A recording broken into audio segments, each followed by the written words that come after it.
Jungle. Pure Jungle. Hello guys. Can you go to subscribe on Landry Kingelezi's channel? Dete Landry, this is your time. Are you ready? Maningana memele bino isolomoga gobezo. Nakutani na shende moko ele kiba shende nyosto na mona na YouTube.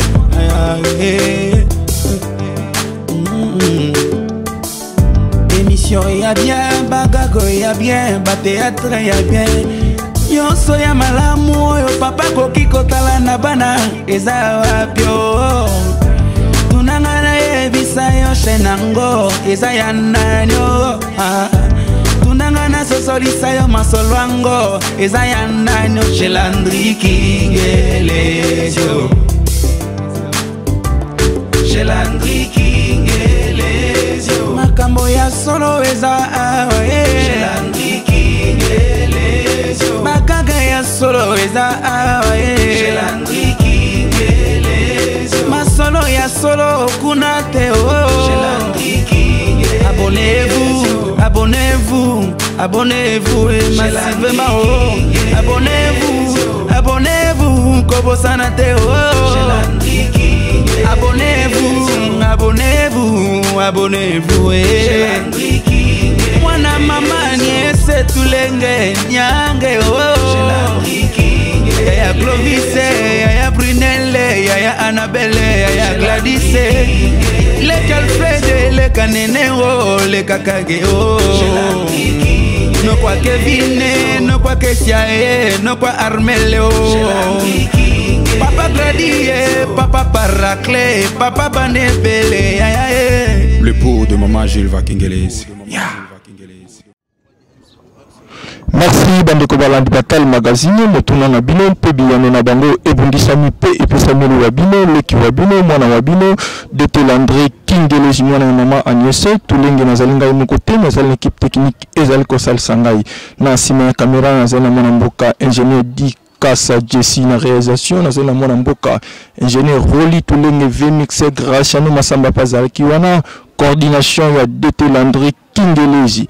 Mituna na bino pe biyano na bango oyo bolingaka oyo bozelaka topesi ba banso balandaka biso na mikili ya poto na mikili ya Afrika topesi papa Davin tulenge na Italie na molona nina ye na bana na ye topesi bango mbote topesi papa Sunda Foso na Suisse topesi ye mbote mingi na mwasi na ye topesi ye mbote topesi papa Robert Mukola na papa Simba na États-Unis d'Amérique topesi bango mbote topesi Christian Lutona na États-Unis d'Amérique topesi ye mbote topesi Arnold Ntsumbu Mawa Sosa topesi ye mbote topesi Patrick Kiame topesi ye mbote mingi mituna na bino pe biyano na bango oyo bolingaka oyo bozelaka ingénieur Dikasa ingénieur Roli Tulenge Graciano Masamba mema biso toleka bosomba ba savon to koma salté kobura te somba savon o savonner nzotono Landry Kingelezi. Landry Kingelezi ya chaîne mabe.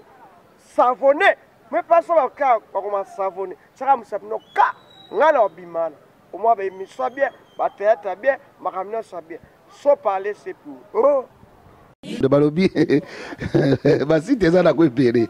Eza nango monta boy yango azate mais abonnez-vous. Et pas ya yemei Landry Kingelezi.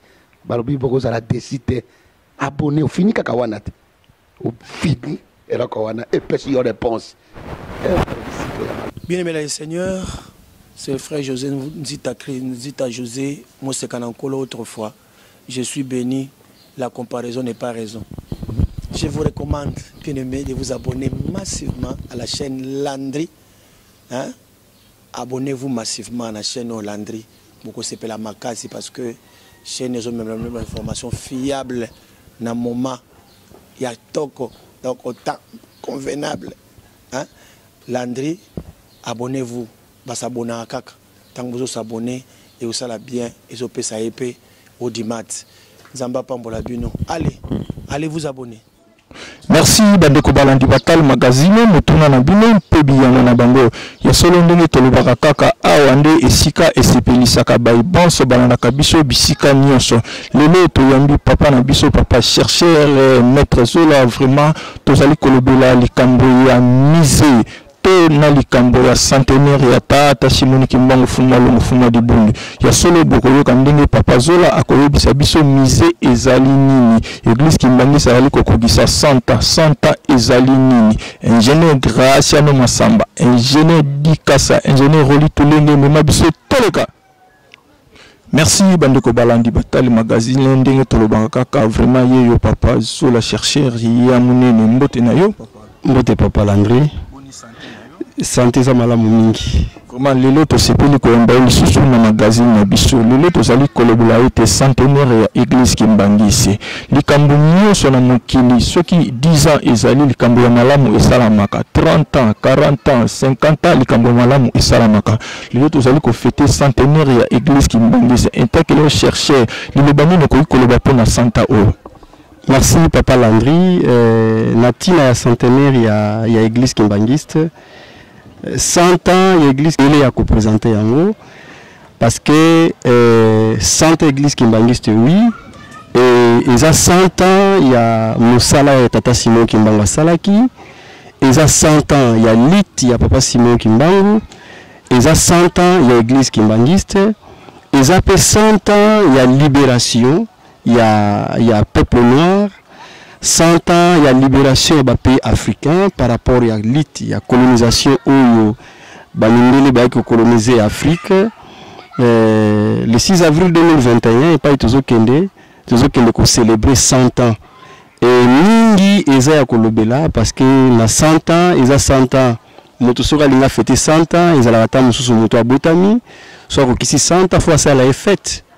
Et ceux qui activité beli kamero boye oyo batu basalaki ceux qui sali 100 ans batu bavandaka bafetaka yango même 10 ans mwana nyoso ceux qui abotami akola aussi 10 ans ou soit 11 ans 50 ans ezalaka na fête nango et lelo likambo ya monene pour la centenaire les akeno toujours que na 100 ans il y a église Kimbangiste toujours que na 100 ans il y a papa Simon Kimbangu toujours que na 100 ans il y a makambo mingi oyo et salemaki na Afrique pe na mokili mobimba donc j'espère que tous les bandeli tokoloba j'espère que les première partie il y a mission na biso. Merci bandeko balandi batal magazine mutuna na bino pebi yana na bango boyoki maître Zola chercheur ya munini vraiment a détaillé le biso 100 ans ezalini vraiment tolingi toyeba uta tata Simoni Kimbangu abandaka église na le 6 avril 1921 ce qui to commis le 6 avril 2021 et sali 100 ans et le connu ozo porter na kat église Kimbangisi 100 ans oyo eza et apporter mingi donc j'espère que ekozala malamu mingi to limiter 100 ans oyo l'église Kimbangisi kakate donc ekozala malamu mingi to fungolango pona mokili 100 ans il y a papa Simon Kimbangu to 100 église Kimbangiste ou papa Simon banaki musala le 6 avril 1921 et après ça le moko o batufu bayeba ko Mosala Tata Simon Kimbangu abandaki yango le 6 avril 1921 et Mosala yango ezakaka église te ezalaki pe likambo ya ko libérer mutu mundu ezalaki na bolumbu pe ya ko libérer ba peuple opprimé oyo bazalaki na colonisation alors 100 ans et apporté mingi pour la lingomba et apporté belé parce que l'église Kimbangisi a évolué et le nyonso oyo évolué. Moi, ma calamité n'est raté, là nous devons le reconnaître, mais au moins, ceux qui te saluent analysent, il y a l'église Kimbangiste, Namangoma Mususu, l'église Kimbangiste, dans 100 ans, a apporté quand même une ligne, parce que nous avons des îles, des bâtiments, tout bas temple, et sur le plan social, l'église Kimbangiste a beaucoup apporté, et à l'école de Likambo, le bin annonce na kati ya 100 ans, l'église Kimbangiste. Nous sommes en train, où l'église Kimbangisi est en train de construire un musée. Oyo, eza pas l'église Kimbangisi c'est kakate, mais un musée qui est pour la RDC, l'Afrique et le monde. Donc, 100 ans, il y a Papa Simon Kimbangu pour l'église Kimbangiste a beaucoup apporté. Ce qui a volé l'église Kimbangiste, c'est a volé africain. Les 100 ans de Papa Simon Kimbangu a apporté beaucoup.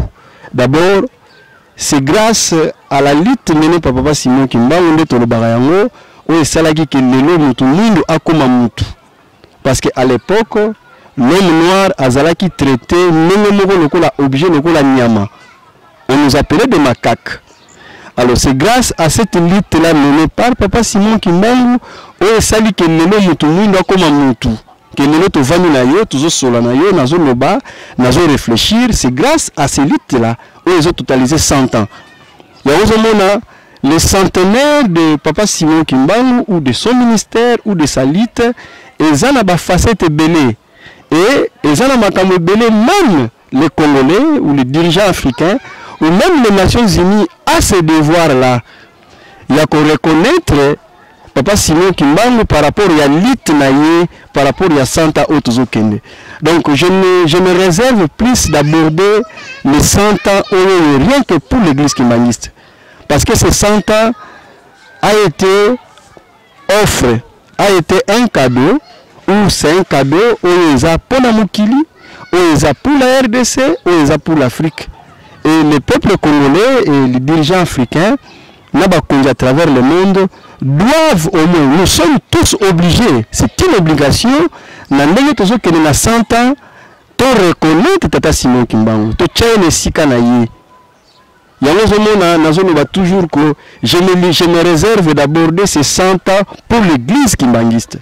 Merci bandeko balandi batal magazine motuna na bino pedi yano na bango ya solo boye kindenge maître Zola chercheur ndonga lobi na biso na ntina ya centenaire ya solo ba belge bazaki ko loba ete mokolo ete ba africain ba ko loba ete Tata Simon Kimbangu azali na to ba congolais ba kosalela monument ya munene ya solo yango tozali ko kendi na centenaire ya Tata Simon Kimbangu boye kindenge maître Zola a expliqué biso centenaire to 100 ans ezosal ezokoka na maître Zola à lobby maître Zola to limite continuer sous na même sujet na biso été église Kimbangiste azali kotonga musée ezali nini musée ejouaka rôle nini okoko yebisa ba téléspectateurs oyo bazali kolanda biso bayeba musée église Kimbangiste azali kosala eza nini. Bon d'abord ba définition musée eza ebele eza lokola awa na meko kotala na dictionnaire bah, pesi 3 définitions musée où ils sont liés donc pour peut-être aider les téléspectateurs chaque minute on a un dictionnaire et musée eza esika oyo babombaka biloko ya bukoko et ba exposaka ba œuvre d'art to ba objet to ba document et aussi le musée c'est un centre de recherche oyo esalaka bato bayaka pour basala ba recherche na bango et ba recherche ya nini. Ce sont les recherches purement scientifiques pour la histoire ya peuple moko boye to histoire ya likamo moko boye. Alors le musée aussi c'est un lieu où une cité une ville oyo batie babiloko ba édifice pour na batu ba ko se référer parce que un peuple sans histoire est un peuple moko sans âme. D'abord wana sengeli to yebango. Et l'église Kimbangiste a été de construire un musée, mais le musée que l'église Kimbangiste a là, ce musée-là n'est pas seulement le musée de l'église Kimbangiste. Ce musée-là, c'est un musée pour la RDC, l'Afrique et le monde. Je me souviens l'autre fois, Ezalaki na Allemand Moko, alobaki que le musée Owanezotonga Manankamba va faire en sorte que le monde puisse refonder son histoire. Donc, le musée Simon Kimbangu, eza na motuya ebele pona mokili pona Afrique et puis pona mboka na biso ya ozomona toujours na oloba que je me réserve d'aborder ces makamoto sur la lelo pour l'église Kimbangiste parce que l'église Kimbangiste oui eza confession religieuse o Tata Simon Kimbangu asali akawaga asalaki mais soki tokena musika mission église Kimbangiste eza pona mokili mobimba. Et Tata Simon Kimbangu lobaki yango ko elingomba na ye eza yango mutu kotambusa mokili mobimba bokonzine yango mutu kotambusa mokili mobimba et yango wana zomona musée oyo ezotongama eza pona mutuya ebele pona mutu mwindu parce que ça va permettre na mutu mwindu na l'homme aux Africains ya koyeba réellement notre histoire parce que l'histoire de l'Afrique a été tellement effacée et renversée.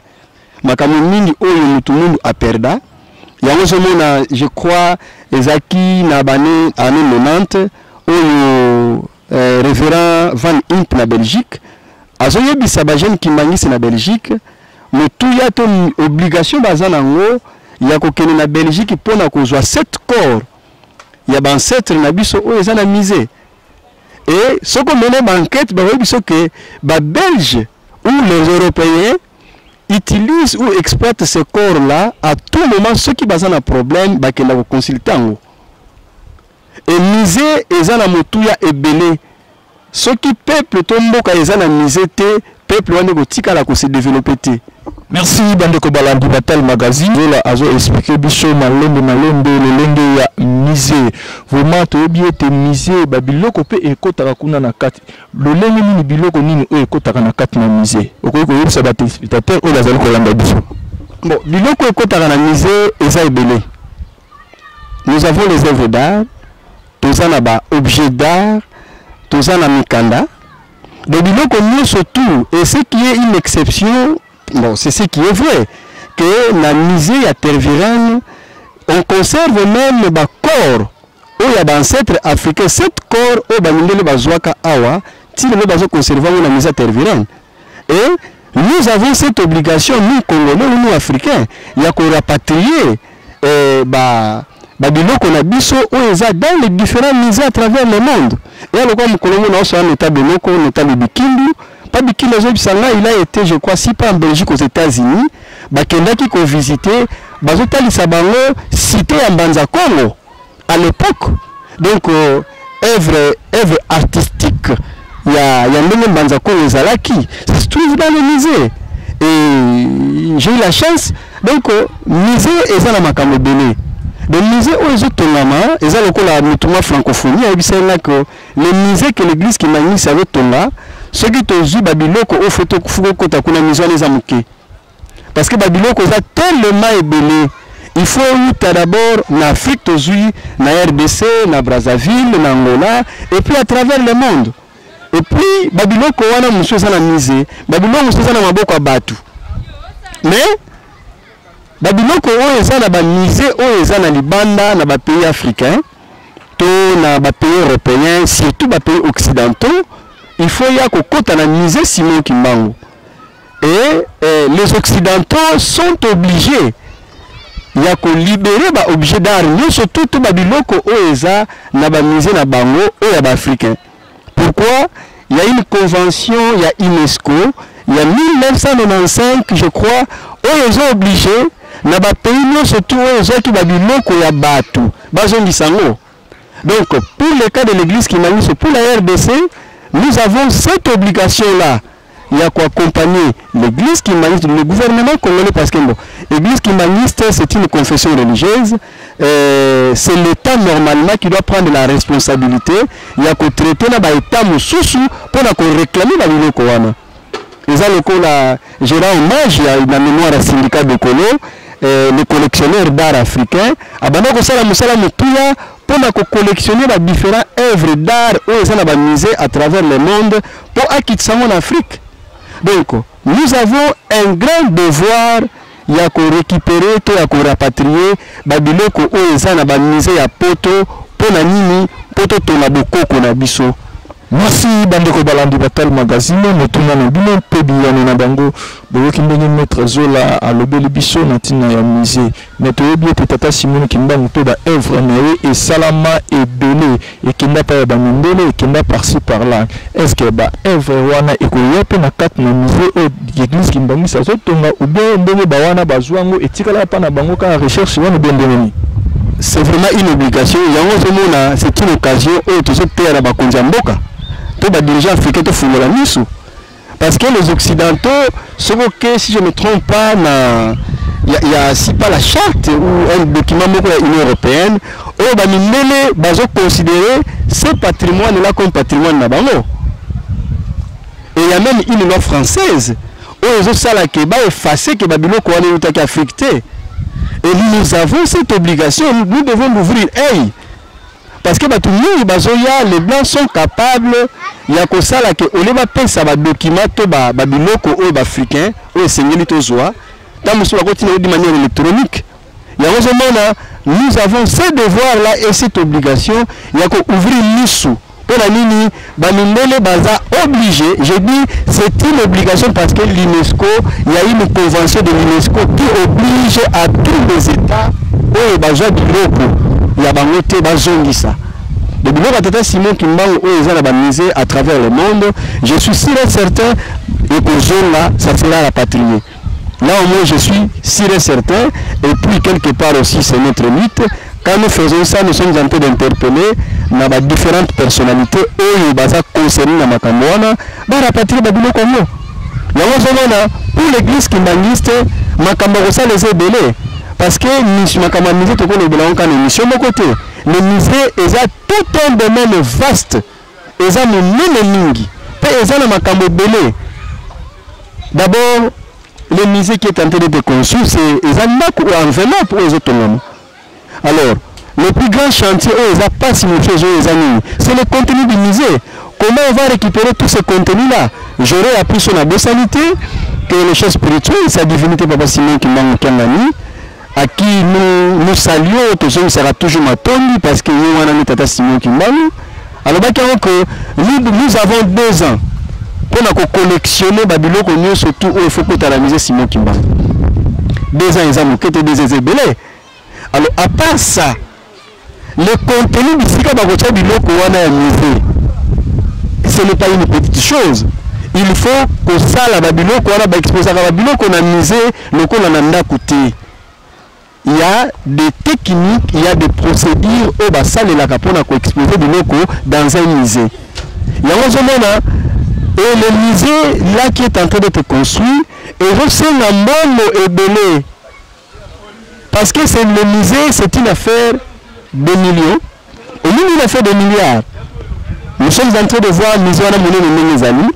Merci Bandeko Balandi Batal Magazine, Motuna Nabino Pedu Yanina Bango, ya solo solito bandi ko banda makambo ya musée to banda lele ti mikolo egoya ebele de zolo belaka likambo ya musée o ebele ki ezali première partie beaucoup moins la deuxième partie les sous nati na kaka ya musée vraiment to peshi ba bon so bazali kolanda biso na mikili me poto pe na mikili me Afrika ya solo papa zola to komi na biso na suka okoki koloba nini na bai o bazali kolanda biso na mokolo mali. Merci papa journaliste. En tout cas, nous sommes obligés, toujours que les centenaires, il y a papa Simon Kimbangu, centenaire l'église kimbangiste, mais et là on a dans le bangi centenaire wana eza centenaire l'église kimbangiste KKT. C'est le centenaire de la RDC parce que papa Simon Kimbangu c'est un sujet congolais et la RDC est obligée de faire en sorte que ces centenaires ezala centenaire national, une fête nationale. L'Afrique, les dirigeants africains, comme Nzamba Sungi, comme le hasard n'existe pas, ils ont volonté en Nzambe, que l'an 2021, le président de la RDC sera le président en exercice de l'Union africaine, Félix Antoine Tshisekedi. À ce devoir-là, cette obligation, il y a comme ça que centenaire, il y a Tata Simon Kimbangu, ezala une fête panafricaine. Et même une fête mondiale parce que ezali kamoumounéné. Donc nous avons cette obligation, nous avons dernièrement, et c'est là qui la date du 6 avril, la date à 12 octobre, et la journée chômée et payée. Alors comme Nzamba Souni, Tata Simon Kimbangu, Nzambe Nelu Centre, a Souni na Nzambe na ye, que le 6 avril 2021 ou l'année 2021, Mokonzi ya mboka na biso, Azala Mokonzi ya Union africaine, nous sommes obligés et nous allons faire notre part. Il y a que ça là que Mokonzi ya mboka akumba likambo ya Tata Simon Kimbangu to ya centenaire na ye to likambo ya kimbangisme au niveau continental ou au niveau mondial pour la nini pour kine kota na mokili. J'espère que papa journaliste oyebi yango que soki to tomboli likambo ya Tata Simon Kimbangu te kine na mokili botika la koyate. Ceux qui te reconnaissent Tata Simon Kimbangu te que yende mutwaza nzambe Molimo Santu peut te tirer sika na yete en tout cas kinya na mboka na biso na fuki pona mokili otikala koya te. C'est une occasion de nous biango mokonzi ya mboka na biso ba peuple totombola likambo yango et que le liboso pona nini po kini wana mokili. J'espère wana topesi merci na occasion pesi biso. Merci Bandeko Balandi Batal Magazine, Motuna Nabino, Pébiano Nabango, de Kindenge, chercheur, maître Zola, Ndenge a expliqué Bicho, Natina ya Santéné, Ndenge a expliqué Bicho, Natina ya Misé, ya Tata Shimoni Kimbango, Fumwa Longo, Fumwa di Bundu, ya Solo Ndenge na Lobagana Bino, Baïbalanda Kangai, Baïbatala Kangai, vraiment, Esika, Dete Landry Kingelezi, moi ya Mama, Niese, Tulenge, Apena, Esika ya Malamu, et pas ya Tata Shimoni Kimbango, ya Solo 5 Tata Shimoni Kimbango, na kati na mokili oyo kine kozala te sanke tata Simon Kimbangu bisika nyonso oyo biso togeraka pasi ekozalaka mais ceux qui te reconnaître que tata Simon Kimbangu azali nzambe na biso pe azalaka na biso akozala na biso ndenge tokomona kina ekoyela biso vraiment tokomi na biso na suka nazalaki ngai moko te nazalaki na équipe technique esalisaki ngai na sima ya caméra nazalaki na mwana mboka ingénieur Jesse Dikasa na réalisation nazalaki na mwana mboka ingénieur Roli Tulende Vemixé grâce à nous Massamba azalaki wana pe coordination ya Dete Landry Kingelezi mituna na bino pe biyano na bango soki tata nzambe abateli biso tomona ni mbala ya sima bye bye.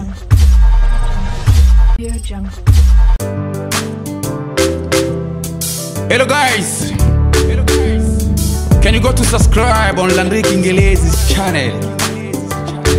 Dete Landry, this is your time. Are you ready?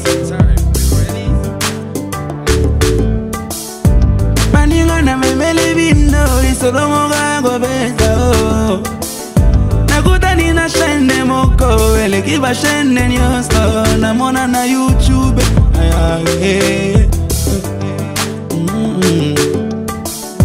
émission ya bien bagago ya bien ba théâtre ya bien nyonso ya malamu oyo papa koki kotala na bana eza wapyo tunangana ebisayo shenango ezaya nanyo tunangana sosolisayo masolwango ezaya nanyo chez Landry Kingelezio